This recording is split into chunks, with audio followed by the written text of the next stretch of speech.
प्रिय मित्रों, सादर नमस्कार। आज हम विघ्नहर्ता, सर्वप्रथम पूजनीय भगवान गणेश, जिन्होंने अपने माता-पिता को ही अपना संसार मानकर उनकी परिक्रमा कर ली थी, जिससे विघ्नहर्ता गणेश सर्वप्रथम पूजनीय देवता बन गए। उन्हीं मंगल मूर्ति की कथा का श्रवण करेंगे।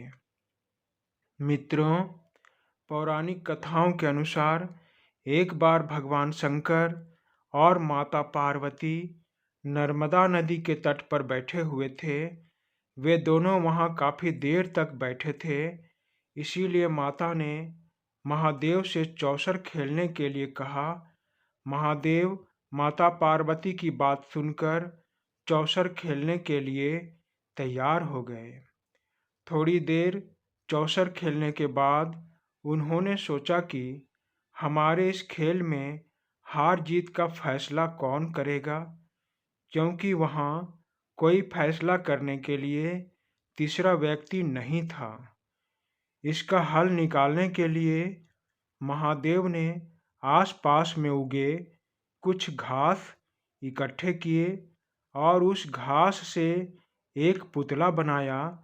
फिर उस पुतले में जान डालकर पुतले से कहा, हे पुत्र, मैं पार्वती के साथ चौसर खेल रहा हूँ। तुम हम दोनों के इस खेल का साक्षी बनो। खेल के अंत में कौन विजयी होता है, तुम्हें इसका निर्णय करना होगा। पुतले ने महादेव और माता पार्वती को प्रणाम करके कहा, जैसी आपकी आज्ञा प्रभु। फिर महादेव और माता पार्वती ने चौसर का खेल खेलना आरंभ कर दिया। उन्होंने इस खेल को 3 बार खेला और तीनों ही बार संयोग से माता पार्वती की जीत हुई।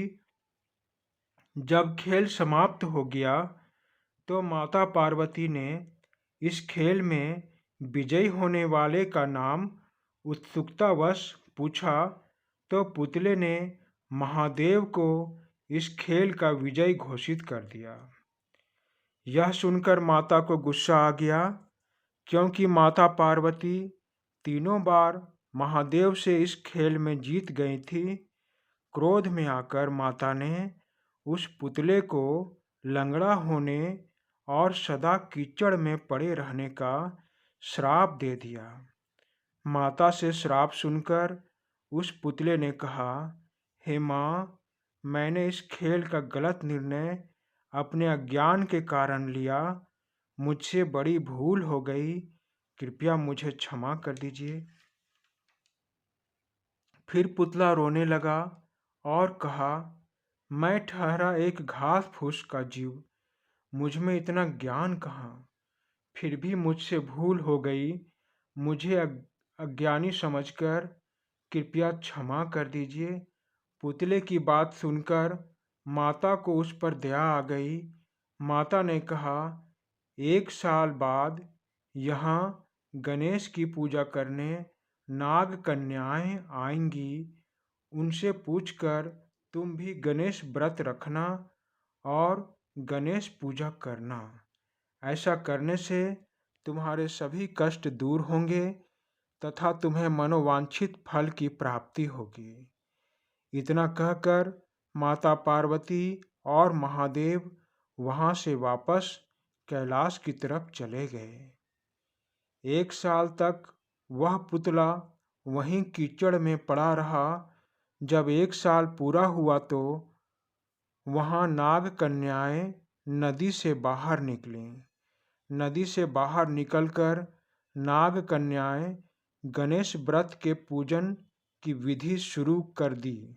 उन्हें देखकर श्रापित पुतले ने जोर आवाज लगाकर उन्हें अपने पास बुलाया और अपनी सारी कथा नाग कन्याओं को सुनाकर इस गणेश पूजा की विधि को बताने की प्रार्थना की।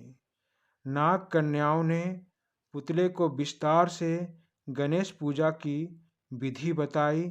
इसके बाद उस पुतले ने विधि अनुसार 21 दिनों तक गणेश जी का उपवास किया और उनका पूजन किया। इस पूजन से गणेश जी बहुत प्रसन्न हुए और पुतले को दर्शन देते हुए कहा, हे पुतले, मैं तुम्हारी इस भक्ति भावना से बहुत प्रसन्न हूँ। मैं तुम्हें एक वरदान देना चाहता हूँ, मांगो तुम्हें क्या चाहिए। पुतले ने देखा कि उसकी भक्ति से प्रसन्न होकर स्वयं विघ्नहर्ता उसके सामने प्रकट हुए हैं। उनके शरीर से बहुत सारी रोशनी और तेज बाहर निकल रहा है। उस तेज से ठीक से भगवान गणेश दिखाई नहीं दे रहे हैं। फिर भी पुतले ने अपनी आंखें खोलकर उनसे कहा, हे प्रभु, आप मेरे पैरों में इतनी शक्ति दे दें कि मैं कैलाश पर्वत पर जाकर अपने माता पिता, जिन्होंने मेरा सृजन किया है, उनसे भेंट कर सकूं, उनसे मिलकर उन्हें प्रसन्न कर सकूं। यह इच्छा सुनकर गणेश जी ने तथास्तु कहा और वे वहां से अंतर्ध्यान हो गए।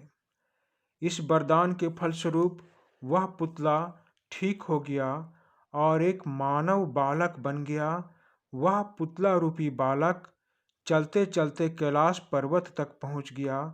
वहां उस बालक ने देखा कि कैलाश पर केवल महादेव हैं, माता पार्वती वहां नहीं है। बालक दौड़कर महादेव के चरणों में लिपट गया। महादेव उस बालक को तुरंत पहचान गए। उसे प्यार से अपने पास बैठाकर महादेव ने उस बालक से पूछा, हे पुतले, तुम तो पार्वती के श्राप से कीचड़ में फंसे थे, तुम कैसे ठीक हुए और बालक कैसे बने? मुझे विस्तार से बताओ। तब उस पुतले रूपी बालक ने कहा, हे सृजनहार, हे प्रभु, मैं तो माता के श्राप से नदी किनारे कीचड़ में साल भर पड़ा रहा। माता के बताए गए उपाय को मैंने 21 दिनों तक उपवास रखकर गणेश व्रत किया, जिसके फलस्वरूप आज मैं बालक बनकर आप दोनों से मिलने यहाँ तक आ पहुँचा। परंतु प्रभु, यहाँ तो केवल आप ही हैं, माता कहीं दिखाई नहीं दे रही हैं। इस पर महादेव ने कहा, हे पुतले, जिस दिन मैं और पार्वती ने चौसर खेल को खेला था और तुमने गलत निर्णय दिया था, उसी दिन से पार्वती मुझसे नाराज होकर कैलाश से दूर चली गई। पुतले रूपी बालक के द्वारा गणेश पूजन के फल से प्रभावित होकर महादेव ने भी माता पार्वती की कैलाश वापसी की मनोकामना से यह व्रत रखना चाहा। माता पार्वती को मनाने के लिए महादेव ने 21 दिनों तक गणेश व्रत किया। इस व्रत के प्रभाव से 21वें दिन अपने आप माता पार्वती कैलाश पर्वत पर वापस आ गईं और उनके मन में जो महादेव के प्रति नाराजगी थी वह भी समाप्त हो गई। फिर महादेव और माता पार्वती खुशी खुशी रहने लगे। माता पार्वती के कैलाश पर अपने आप वापस आने के कारण को बताते हुए महादेव ने कहा, यह सब गणेश व्रत के प्रभाव से पूरा हुआ है। यह सुनकर माता पार्वती के मन में भी अपने बड़े पुत्र कार्तिकेय से मिलने की इच्छा उत्पन्न हुई। उन्होंने भी 21 दिनों तक गणेश पूजन करने का संकल्प लिया। उस पुतले रूपी बालक द्वारा बताई गई विधि के अनुसार माता पार्वती ने 21 दिनों तक गणेश जी का उपवास किया और पूर्ण विधि से पूजा अर्चना की। व्रत के 21वें दिन अपने आप कार्तिकेय अपनी माता से मिलने कैलाश पर आ गए। आगे चलकर माता पार्वती ने व्रत की विशेषता कार्तिकेय को बताया। फिर कार्तिकेय ने विश्वामित्र ऋषि को इस व्रत के विषय में बताया, जिसे विश्वामित्र ऋषि ने 21 दिनों तक यह व्रत को रखकर गणेश जी की पूजा की।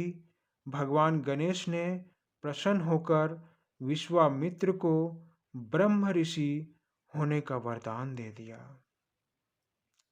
मित्रों, इस प्रकार यह कथा यहीं पर पूरा होता है। मित्रों, अब हम गणेश पूजन की विधि पर गौर करेंगे। बुधवार के दिन भगवान गणेश की पूजा करने के लिए सुबह उठकर स्नान करके स्वच्छ कपड़े पहने। बुधवार के दिन हरे रंग के वस्त्र पहनना अति शुभ रहेगा। भगवान गणेश को प्रसन्न करने के लिए 21 दिन केवल फल का आहार करके उपवास रखना चाहिए। रोज 21 दिनों तक पूर्व या उत्तर दिशा में मुख करके बैठना चाहिए। फिर गणेश जी का यह कथा जो हमने अभी श्रवण किया उसे पढ़ना चाहिए। भगवान को दीपक, फूल, कपूर, धूप, रोली, लाल चंदन और मोदक चढ़ाना चाहिए। तत्पश्चात भगवान गणेश को सूखे सिंदूर का तिलक लगाना चाहिए और ताजे दूब घास की गांठ भगवान गणेश को अति प्रिय है, इसीलिए दूब घास की गांठ चढ़ाएं। अंत में श्री गणेश जी की आरती कर उनके मंत्रों का जाप करना चाहिए। मित्रों, यह व्रत कथा आप सबों को कैसी लगी? यदि अच्छी लगी हो तो कृपया मेरे इस चैनल को सब्सक्राइब करके घंटी दबाकर ऑल पर क्लिक करें। धन्यवाद मित्रों, धन्यवाद।